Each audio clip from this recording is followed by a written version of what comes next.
Welcome to YCB sessions. So we discussed about Mitahara in Hatha Yoga. Mita plus Ahara, that is a balanced food. Mita means the right quantity in very little. So in Hatha Yoga, it has been defined as an agreeable and sweet food. So whichever food which we are taking, it should be agreeable in the sense our body should be able to agree. Take an example of some foods which our body won't agree. For example, alcohol and other things which our body in the starting itself, it will negate in the sense it could disagree to take it inside. So Mitahara in general is an agreeable and sweet food. That means it should lubricate our joints. It should lubricate our organs. It should be very nutritious, lubricating, and it should be liked with our eyes also. The food should look very good while we are trying to have it.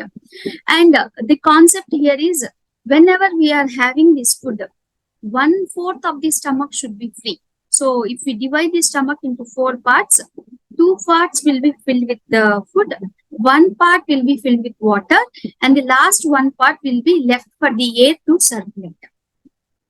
And this Mitahara should always be taken as an offering to please Shiva. So what are the foods? Patya and Apatya. The Patya food is the foods we should take. That means which are pleasing to our body as well as to our eyes. So this Patya food is also known as the Satvik Ahara. So the Satvik Ahara which has been given in Hatha Yoga are, you just remember some of the names.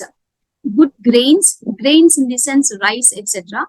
Good grains, wheat, rice, barley, milk, ghee, brown sugar, sugar candy, that is a kind of sugar, crystallized sugar, honey, dry ginger, that is sonti, patola fruit, it is a kind of cucumber, and 5 vegetables, moong dal, and such pulses and pure water.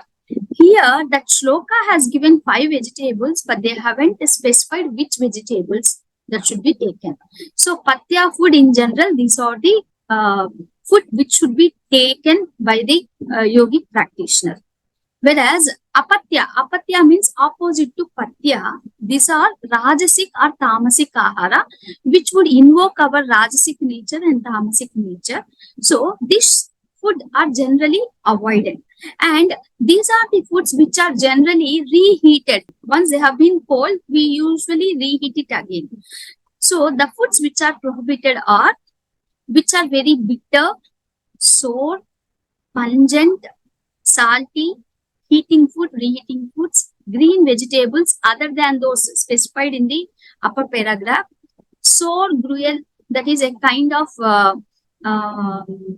khichdi kind of thing, sour gruel, oil, sesame and mustard, alcohol, fish, flesh foods, curds, buttermilk, horse gram, fruit of jujube, oil cakes, asafoetida and garlic.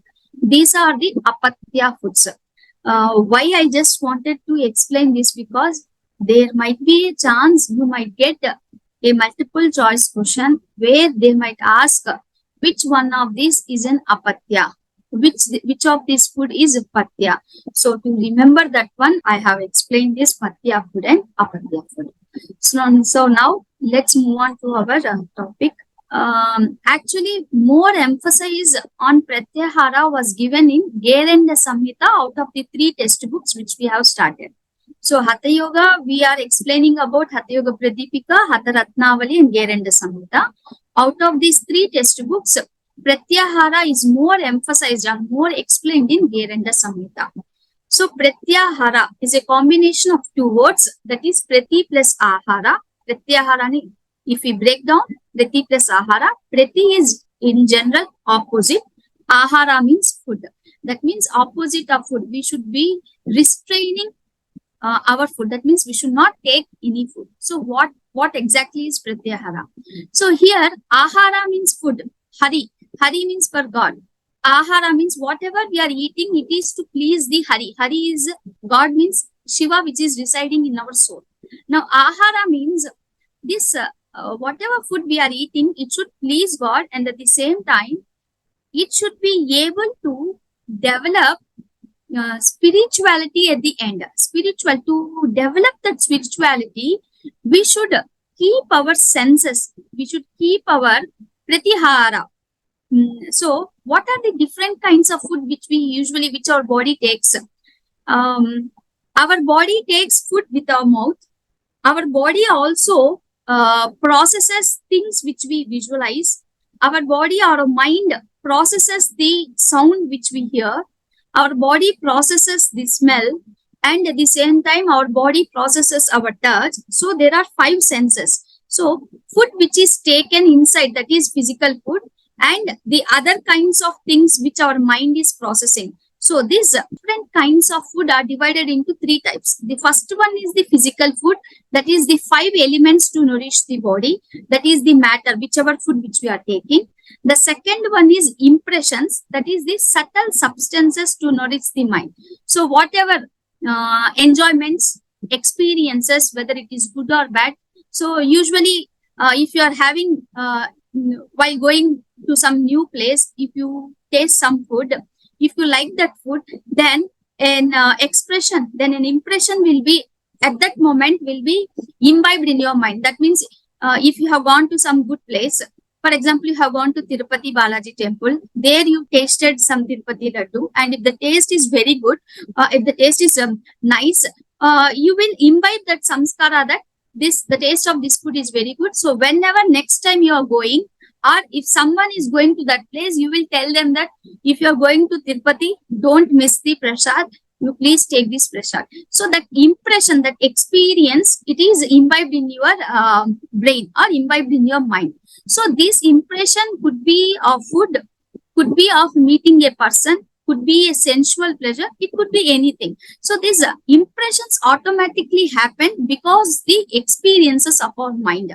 But these are not seen. We can't see the experience. We can't see the sadness. We can't see the happiness. But these are very subtle substances which usually nourishes the mind. Nourishes the mind means mind takes this as input and it keeps on processing those thoughts. And the last one is associations. Association means with the physical food and with these impressions, this form a kind of association to our soul, Atma.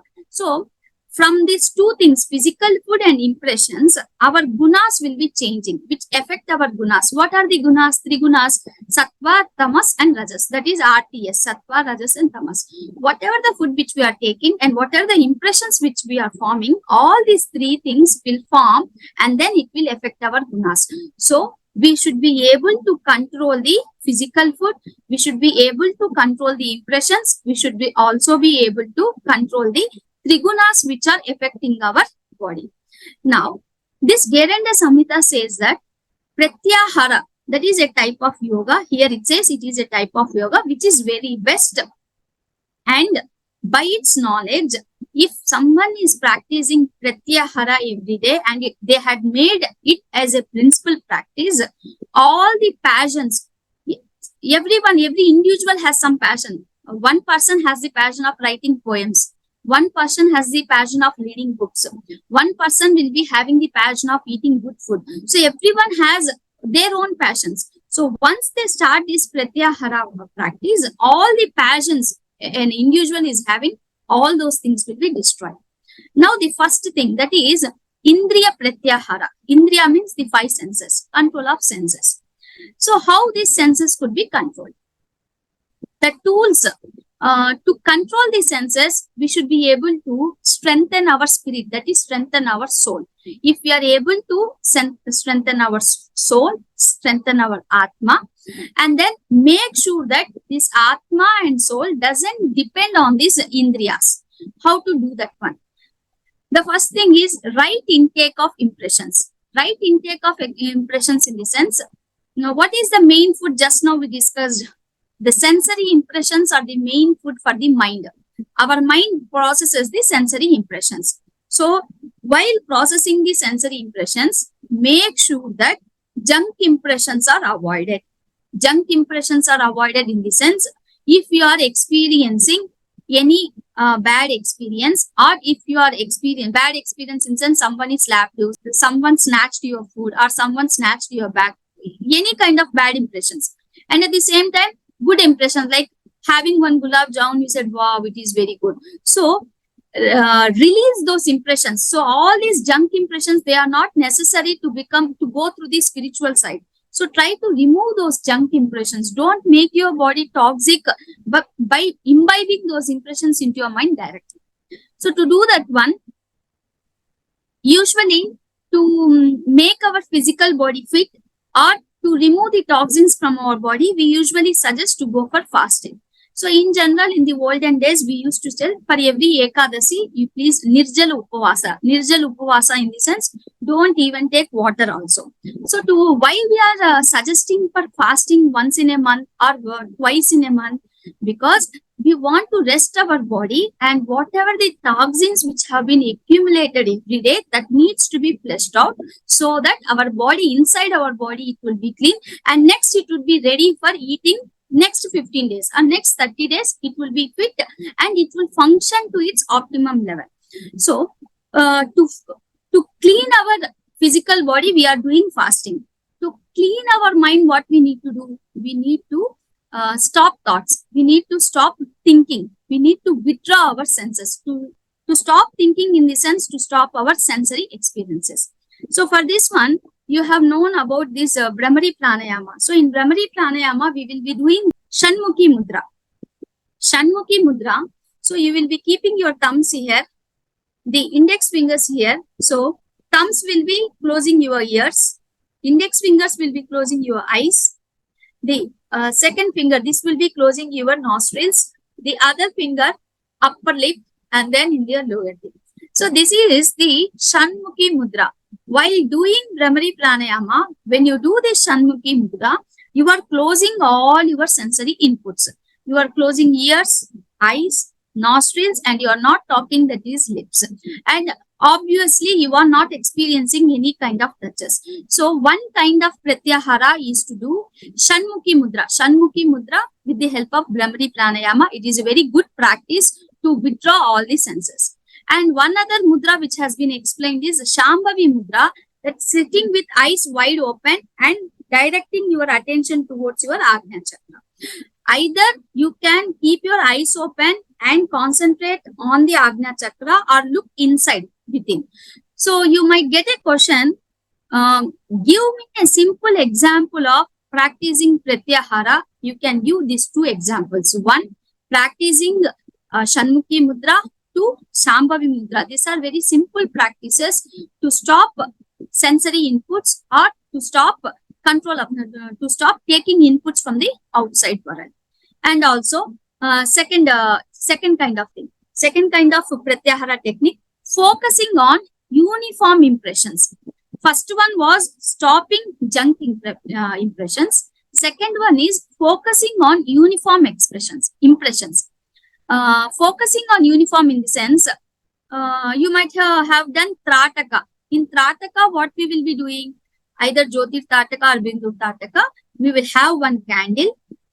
We will light that candle, and that candle will be kept in front of our eyes at exactly to our eye level, and we will be gazing exactly towards the flame, so that you are not disturbed, and you are looking only concentrating on the flame until you will get tears from the eyes.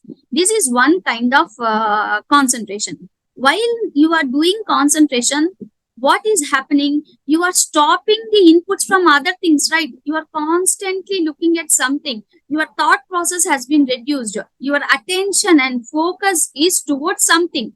What is that something? It could be light. It could be gazing the ocean, gazing the blue sky, and also it could be thinking of some Omkara. Any mudra could be, any symbol could be used, or any image could be used. So while doing this kind of simple practices, you are making your mind to concentrate and to focus on one thing, so that it is not deviating. And by doing constantly many times, you will imbibe that impression into your mind. This is uniform impressions. And here the example given is, usually sometimes if we want to make our body fit and remove the toxins, we usually ask to take some kind of diet, that is avoid fried food, like that. No, at that time what happens, sometimes you will ask them to take only khichdi, mono diet means taking only one kind of food, khichdi.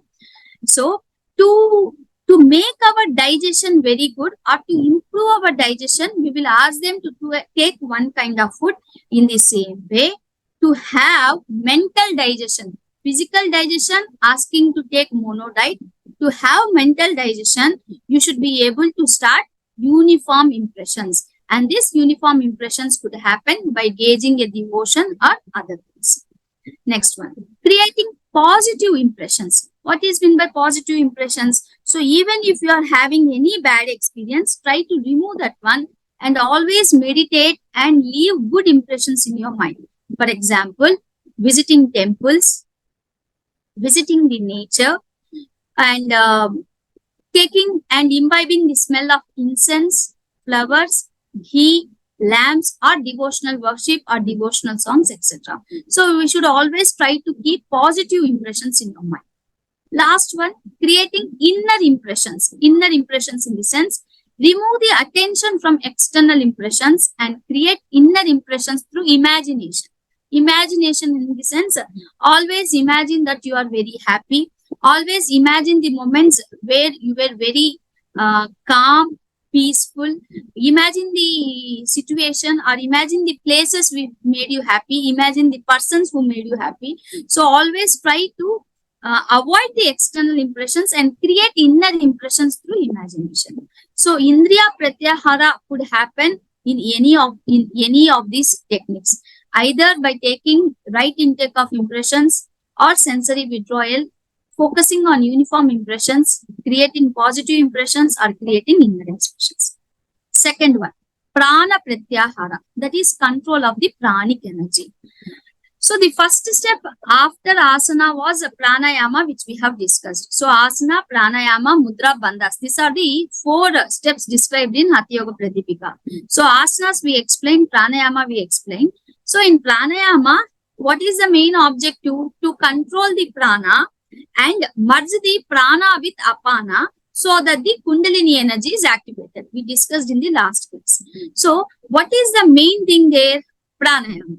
So there we are making sure that our prana is controlled. That is, our prana and apana is merged at one point, right? So you have gathered the entire prana from all the phases to one simple place or one single place. So in pranayama, the pranic energy is gathered, and in pratyahara, you are withdrawing the prana. You are withdrawing the prana from all the senses. So there they say that the best method, if you start visualizing the process, that is the prana withdraws from the body, shutting off all the senses from feet to the head. This method was given by Ramana Maharshi. So visualizing that entire prana is withdrawn from our feet to our head, this method was given by Ramana Maharshi. But in general, Prana Pratyahara means visualizing the death process, that you are taking away the prana from all the senses. Next one, Karma Pratyahara. Karma Pratyahara is the control of actions. What are the karma, akarma? Karma means good thing. Akarma means one which is not having any action. Karma, action. Akarma, not doing anything. Again in karma, satkarma will be there. Satkarma means any action which is going to give the good result. Shukla karma and then Krishna karma will be there. Krishna karma is something which is going to give bad action. So there are different kinds of actions. Here in Karma Pratyahara, make sure that whatever the karma you are doing, it is selfless. Selfless means it should not give any kind of result to you. Always try to be selfless. Don't ever think of selfish needs or selfish motives while helping anyone. So for this one, practice of austerities. Practice of austerities is nothing but showing bhakti.